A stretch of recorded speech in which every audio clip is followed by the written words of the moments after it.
Hello दोस्तों, नमस्कार। आपको आईसी बैंक में स्वागत है। तो आज हम लोग जो है ये फ्रैक्शन पढ़ेंगे, यानी भिन्न जो चैप्टर हम लोग लाए हैं। और ये भिन्न आपका जो है एसएससी हो, रेलवे हो, बैंक हो, बीएसएससी हो या अदर स्टेट या जीडी हो, यानी अदर स्टेट जो आपका एग्जाम होता है वो सब में आपको पूछा जाता है। और फ्रैक्शन एक ऐसा चीज़ है कि आपको फ्रैक्शन अगर आता है तो 2-3 चैप्टर आप इसके माध्यम से आप आसानी से बना सकते हैं। तो फिलहाल शुरू करते हैं। शुरू करने से पहले अगर इस चैनल को आप नहीं सब्सक्राइब कर लीजिए तो आप जरूर से जरूर सब्सक्राइब कर दिएगा और इस वीडियो को भी शेयर करिएगा। तो हम शुरुआत करते हैं। अब यहाँ बोला गया है कि फ्रैक्शन मतलब ये भिन्न का मतलब क्या होता है? भिन्न का मतलब होता है कि किसी भी चीज़ जो है ये बट्टा के रूप में लिखा जाता है। यानी बट्टा का रूप मतलब जो होता है जिसे आपका जो है बट्टा का मतलब जैसे अंश बटा हर, यानी भिन्न का मतलब होता है कि आपका भिन्न बराबर होता है आपका अंश बटा हर। यानी ऊपर वाले संख्या को हम लोग अंश बोलेंगे, नीचे वाले संख्या को हर बोलेंगे। यानी ऊपर वाला संख्या क्या बोलेंगे हम लोग? ऊपर वाले संख्या को अंश और नीचे वाले संख्या को हर। इसको बोलते हैं नॉमिनेटर, इसको बोलेंगे डिनोमिनेटर। भिन्न जो है कई प्रकार से पूछा जाता है। एक तो पूछा जाए आपका क्या बढ़ते क्रम है या बड़ा भिन्न पूछ सकता है। दूसरा ये पूछ सकता है आपका छोटा भिन्न पूछ सकता है, यानी बड़ा भिन्न के तरफ पूछ सकता है आपको, छोटा भिन्न भी पूछ सकता है आपको, है ना। उसके बाद जो है आपका ये भिन्न जो है आरोही क्रम वाला पूछेगा, आरोही क्रम, और एक आपको पूछेगा अवरोही क्रम। यानी इतना टाइप से आपको जो है ये भिन्न आपको पूछेगा। और आपको कहीं पे हम दिक्कत होने नहीं देंगे और कोशिश करेंगे कि आप ज़्यादा से ज़्यादा आपको समझ में आए। तो हम शुरुआत ही फिलहाल करेंगे ये बड़ा वाला से कि बड़ा भिन्न हम लोग किस प्रकार से पहचानेंगे। 2 गो भिन्न रहेगा, 4 गो भिन्न रहेगा, 5 गो भिन्न रहेगा, जितने भी भिन्न रहेगा वो हम लोग आसानी से किस प्रकार से बनाएंगे आपको बेसिक बताएंगे। उसके बाद जो है आपका कंसेप्ट माइंड होता है वो कंसेप्ट ही बताएंगे ताकि आप आसानी से बना सकते हैं कम समय में। जैसे देख लीजिए अगर हम बनाएंगे कभी भी, जैसे आपका ये हो गया, जैसे भिन्न हो गया, जैसे मान लीजिए 3/4 है, तो 3/4 यानी ऊपर वाला संख्या को क्या बोलेंगे? ऊपर वाले संख्या को अंश और नीचे वाले संख्या को हर बोलेंगे। यानी ऊपर वाला संख्या आपका अंश हो गया आपका 3 और नीचे वाला संख्या आपका हर हो गया। तो ये 4 हो गया आपका हर और ये 3 हो गया आपका अंश हो गया, है ना। अब यहाँ पे जैसे देख लीजिए कि अगर कोई क्वेश्चन है कि जैसे 3/4 हो गया आपका, है ना, 5/6 हो जाएगा या 7 जो है आपका 8 हो जाएगा। तो इस प्रकार से बोलेगा कि इस भिन्न में, यानी भिन्न में सबसे बड़ा भिन्न कौन सा होगा? सबसे बड़ा भिन्न कौन सा होगा? सबसे बड़ा भिन्न कौन सा होगा? तो देखिए सबसे बड़ा भिन्न कौन सा होगा? तो यहाँ देखिए कि 1 2 3 भिन्न है। अब इसमें से बड़ा, तो पहले तो आप क्या है कि आप लोग सीखे होंगे कि आप किस प्रकार से बनाते थे पहले, आप बचपन में या फिर 9th 10th में सीखे होंगे या 8वां सीखे होंगे आप लोग कि भाग दीजिए। 3 में आप लोग 4 से भाग दीजिएगा, क्या है 4 से। तो यहाँ पे 0 हुआ तो यहाँ भी 0, यहाँ भी 0, तो 7 चौक 28, यानी 7 चौक 28 में ऐसे कितना होगा 2, तो फिर 0, 4 5 20, यानी आपका ये हुआ कि 0.75 आपका इस भिन्न का भागफल हुआ। दूसरा देखिएगा कि 5/6 है, तो 5/6 वाला को अगर हम 5 से कितना से भाग करेंगे? नीचे वाला संख्या ऊपर वाला से भाग करेगा, तो यहाँ पे 0 बच गया, तो यहाँ भी 0 पॉइंट हो जाएगा। फिर उसके बाद 8 6 48, तो यहाँ पे हो गया 8 6 48। उसके बाद 2 बचेगा, फिर 0, 6 18, तो 6 18 हो गया, तो फिर कितना शेष बचा? फिर 2 बचा। इस प्रकार से आपको ज़्यादा होगा, यानी दशमलव से 2 अंक तक ही चलते हैं ताकि ये हमको पता चल जाए कि कौन सा भिन्न जो है बड़ा होगा, यानी भागफल से आप आसानी से बना सकते हैं। लेकिन इससे और आसानी बताएंगे कि आपको इतना लिखने का कोई जरूरत नहीं पड़ेगा, ठीक है। ये आपको ये बेसिक तरीका से आप आसानी से क्या बना सकते थे पहले आप जो सीखे। लेकिन हम बताएंगे आपको बहुत कम समय में किस प्रकार से शॉर्ट इसको कर सकते हैं और बहुत कम समय में इसको बना सकते हैं। तो चलिए शुरुआत करते हैं हम इससे। अब देखिए ये आपका तरीका है कंसेप्ट कि आप इस वाले अंश को इस वाले हर से गुना करते तो इसका मान निकलेगा। यानी कितना हुआ? 6 आपका 18 हो गया, 6 18 हो गया, 4 5 आपका 20 हो गया। यानी इस वाले अंश को इस वाले हर से गुना करते हो इसका मान निकलेगा, और इस वाला अंश से इस वाले हर से गुना करते हैं तो इसका मान निकलेगा। क्लियर? अब यहाँ पे क्या है कि 4 5 20 हुआ। देखिए ये देखिए यहाँ पे 6 18, तो यहाँ पे देखिए 6 और ये 4 पंचे 20, 4 पंचे 20। अब हमको बोला गया है कि बड़ा भिन्न कौन सा होगा। क्या बोला गया है कि आपको ये बोला गया है कि आपका बड़ा भिन्न जो है वो कौन सा होगा। तो बड़ा भिन्न जो होगा हमारा, फिलहाल ये दोनों में कौन सा बड़ा होगा, तो फिलहाल हम ये दोनों में बड़ा हमारा ये होगा, इसका मतलब ये छट जाएगा और बच गया ये दोनों। अब इस दोनों में, अब ये दोनों भिन्न में हमको पता करना है कि ये दोनों भिन्न में कौन सा बड़ा होगा। तो कितना हुआ, 8 पंचे आपका ये 40 हो गया और 6 सत्ते 42। इसका मतलब है कि यहाँ देखिए 8 पंचे 40, ये 40 लिख दिए, 6 सत्ते 42, 6 सत्ते 42। इसका मतलब ये वाला भिन्न का मान इतना हुआ और ये वाला भिन्न का मान इतना होगा। अब आप देखिए कि हमको बड़ा भिन्न कौन सा होगा, 40 हुआ कि 42 हुआ। तो आपको पता चला कि ये आपका 42 सबसे बड़ा भिन्न है इसलिए, तो इसका मतलब भी छट जाएगा। तो सबसे बड़ा भिन्न कितना है, सबसे बड़ा भिन्न आपका 7/8 है। एक तो ये तरीका है। दूसरा और तरीका है कि जब भी आपका अंतर समान रहेगा, जैसे 1 का अंतर हो गया, यहाँ अंतर आपका 1 का हो गया, यहाँ भी 1 का अंतर हो गया। तीसरा कंडीशन, तीसरा तरीका सीखिए ताकि आपको 2 से 3 सेकंड में अपन आसानी से बना सकते हैं। तीसरा जैसे मान लीजिए 3/4 हुआ, 5/6 हुआ, 7/8 हुआ और इसमें अंतर देखना है कि अंश और हर का अंतर कितना हुआ, 1 का अंतर। इसमें भी 1 का अंतर है, इसमें भी 1 का अंतर है। तो जब अंतर आपका समान रहेगा तो इसमें यह देखना है कि सबसे बड़ा, जब अंतर समान रहेगा तो इसमें देखना है कि सबसे बड़ा अंश कौन सा हुआ। तो सबसे बड़ा अंश आपका 7 हुआ, तो यहाँ 7 लिखेंगे। उसके बाद ये देखना है कि सबसे बड़ा हर कौन सा हुआ, तो 8 हुआ तो 8 लिखेंगे। इसका मतलब सबसे बड़ा कितना हुआ, 7/8। तो आपको इस प्रकार से आपको समझ में आया होगा।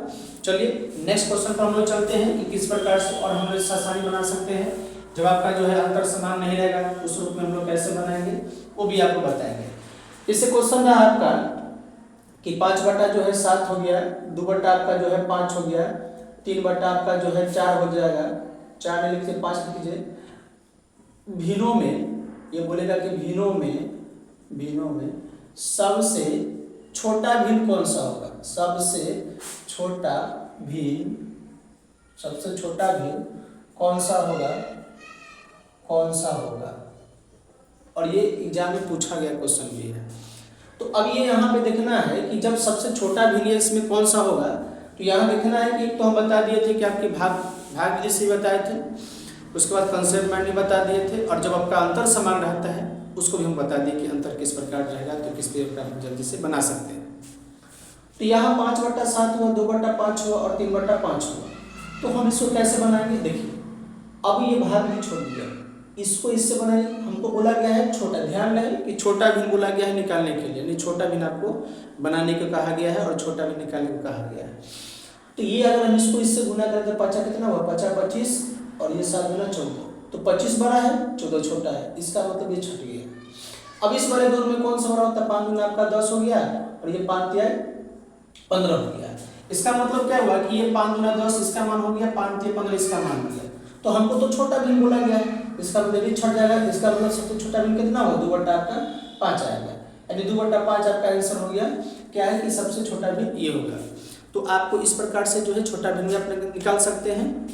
चलिए अगला क्वेश्चन पर हम लोग चलते हैं। अगर आपसे ये बोले, जैसे आपको बोल दे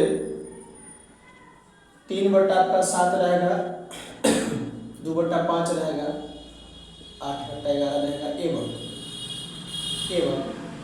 3 जो है आपका 5 रहेगा। अब ये बोलेगा कि भिन्नों में सबसे बड़ा भिन्न कौन सा होगा, सबसे बड़ा भिन्न कौन सा होगा। अभी फिलहाल आप ये सीख रहे हैं, अभी फिलहाल आप जो है ये सीख रहे हैं कि बड़ा भिन्न किस प्रकार से निकाल सकते हैं, छोटा भिन्न किस प्रकार से निकाल सकते हैं। और आपको जब ये निकाल लिया जाएगा तो आप आसानी से आरोही क्रम अवरोही क्रम निकाल सकते हैं। तो ये बोला गया है कि 3/7 हो गया, 2/5 हो गया, 8/11 हो गया एवं 3/5 में कौन सा भिन्न होगा। तरीका हम बताए थे, एग्जाम में कभी भी आप भाग विधि से मत बनाइएगा। अगर आप भाग विधि से जब भी बनाइएगा तो आपको पता चलेगा क्या कि आप जो है बहुत सारे क्वेश्चन जो है आप छोड़ चुके हैं, क्योंकि इसी भिन्न में बनाने में आपको लमसम 6 से 7 मिनट आपको समय खींच देगा, 100% खींच देगा ये 6 से 7 मिनट। क्यों? क्योंकि भाग दीजिएगा फिर उसको पॉइंट में लाइएगा, 6 7 5 मिनट खींचे देता है ये सब एग्जाम। लेकिन वैसे नहीं करना हमको। तो भाई एक सेकेंड बहुत कीमती होता है, हमको तो बस मिनट के नीचे से ही क्वेश्चन को सोल्यूशन करना है, या 10 सेकेंड हो, 5 सेकेंड हो, 2 सेकेंड हो, या 20 सेकेंड हो, 25 सेकेंड हो, यानी 1 मिनट के अंदर ही हमको जो है क्वेश्चन को सोल्यूशन करना है। तो चलिए शुरुआत करते हैं फिर। अब ये बोला गया है कि ये इस प्रकार से भिन्न दिया है, और ये बोला गया कि 4 गो भिन्न है, इस चारों भिन्न में सबसे बड़ा भिन्न बोला गया है। तो तरीका बताया दूंगा कि ये वाले जो क्वेश्चन होता है, ये वाला जो क्वेश्चन आपको होता है, ये क्वेश्चन आप देखिएगा तो ये वाला देखिए कि यहाँ 3/7 है और 2/5 हो, तो 2/5 और 3/7 होता है, आप आसानी से किस प्रकार बनाइएगा। तो यहाँ कितना 5 3 15 हो गया, 7 गुना 14 हो गया, तो 5 3 15 7 गुना 14, इसका मतलब हमको 12 भिन्न बोला गया है, यानी 12 भिन्न बोला गया, इसलिए आपको दोनों में बड़ा कितना हो 15, 14 छोटा हो 3 छोटा है। अब इस वाले इससे तुलना करेगा तो 11 3 33, 11 3 आपका 33 होता है, 8 7 56, 8 7 56, इसका मतलब 33 छोटा हुआ 56 बड़ा, ये आपका छप जाएगा। ठीक, उसके बाद फिर आप इसको इससे गुना के 8 5 आपका हो गया 40, तो 8 5 40 हो गया, और 11 3 33, तो इसका मतलब क्या हुआ कि हमारा 40 बड़ा है और 33 आपका छोटा है कि नहीं। 33 छोटा हुआ और 40 आपका बड़ा हो गया। तो अब यहाँ पे क्या हुआ कि ये भी आपका छोटा हुआ। आपसे बोला गया था बड़ा भिन्न कौन सा हुआ, इसका मतलब है बड़ा भिन्न कितना हुआ 8/11, तो इस सवाल का आंसर आएगा 8/11। तो इस प्रकार से हम लोग जो है आसानी से बना सकते हैं। और आपको बता दूं कि अभी फिलहाल बहुत सारे एग्जाम जो है अभी स्टार्ट होगा, नवंबर से स्टार्ट हो जाएगा। इलेक्शन भी है, चूँकि बिहार में हम लोग ही हैं, तो बिहार में जो है कि आपको 6 तारीख को भी इलेक्शन है, 6 नवंबर को भी और 11 नवंबर को, उसके साथ रिजल्ट शायद 14 को आएगा। उसके बाद आप फ्री हो जाइएगा, एकदम तैयारी हो के एकदम पूर्ण रूप से, लेकिन है कि उसके हमको वेट करना पड़ेगा, अभी से ही लग जाना है, क्योंकि इस बार फॉर्म जो है बहुत सारा भराया है, और भराने की कंडीशन है कि एग्ज़ाम थोड़ा सा टफ लेगा, इसलिए आप थोड़ा मेहनत करना पड़ेगा आपको, और ज़्यादा विशेष फोकस करना है आपको क्वेश्चन बैंक पर, ताकि आपको हर टाइप और हर मतलब अथी से मिल जाएगा, पता चल जाएगा कि किस टाइप से किस प्रकार से पूछा जा रहा है, हर सब्जेक्ट के लिए बता रहे हैं आपको। और ये अनुभव भी पता चल जाएगा कि भाई किस प्रकार से सेटिंग किया जा रहा है, मतलब क्वेश्चन किस प्रकार से मैथ का हो, रीजनिंग का हो, जीके का हो, जीएस का हो, या इंग्लिश का है, या किसी भी आप किस कॉम्पिटिशन तैयारी करते हैं उसमें सारा चीज़ आपको पता चल जाएगा। तो मैं आपको ये उम्मीद करता हूँ, आशा करता हूँ कि आप उसी प्रकार से तैयारी करें, और विशेष आप जो है रिवीजन पर फोकस कीजिए, चूँकि आपको जनवरी में भी आपको बीएसएससी जनवरी या फरवरी से स्टार्ट हो जाएगा बीएसएससी का, तो आपको 3-4 महीना टाइम बचा है, 3 महीने 2 महीना टाइम बचा हुआ है, तो आप इस प्रकार से जो फोकस करके तैयारी कर सकते हैं। डेली कम से कम 3 सेट या 4 सेट आप बनाइएगा, 2 सेट कम से कम बनाना है, और 2 सेट जो बनाए हैं कल उसको फिर से दोबारा बनाना है, ताकि एक सेट कम से कम 3 से 4 बार जरूरी बनाना है। अगर एक सेट जो है 3 से 4 बार बनाइएगा, उसमें आपको जीके भी आपका रिवीजन हो जाएगा, मैथ भी हर टाइप से रिवीजन हो जाएगा, और आपका रीजनिंग भी है उसमें हर टाइप से रिवीजन होगा, हिंदी होगा या इंग्लिश होगा उसको भी आपका रिवीजन हो जाएगा। तो आपको मैं आशा करता हूँ कि आपको इस बात से अगर आपको जो है कि सहूलत मिलता है तो आप इसको करिएगा, और निश्चित करिएगा, और ये मैं गारंटी भी देता हूँ कि इस तरह से करिएगा तो आपको सफलता निश्चित मिलेगा। जितना है आपका रिवीजन ही अभी काम देगा, कोई नया टॉपिक जरूरी नहीं। हाँ, जिस बच्चा जो 0 लेवल है, जिसको नहीं अभी फिलहाल में स्टार्टिंग किया है, तो उसके लिए ज़रूरी है, लेकिन जो बच्चा पढ़ लिया, जो पढ़ रहा है, उसके लिए अभी फिलहाल में जो एग्जाम में फॉर्म भर रहा है, उसके लिए भी जो है आपका ये आपका रिवीजन चीज़ जरूरी होता है, और क्वेश्चन बैंक है ना। तो फिलहाल आज के लिए इतना है, धन्यवाद।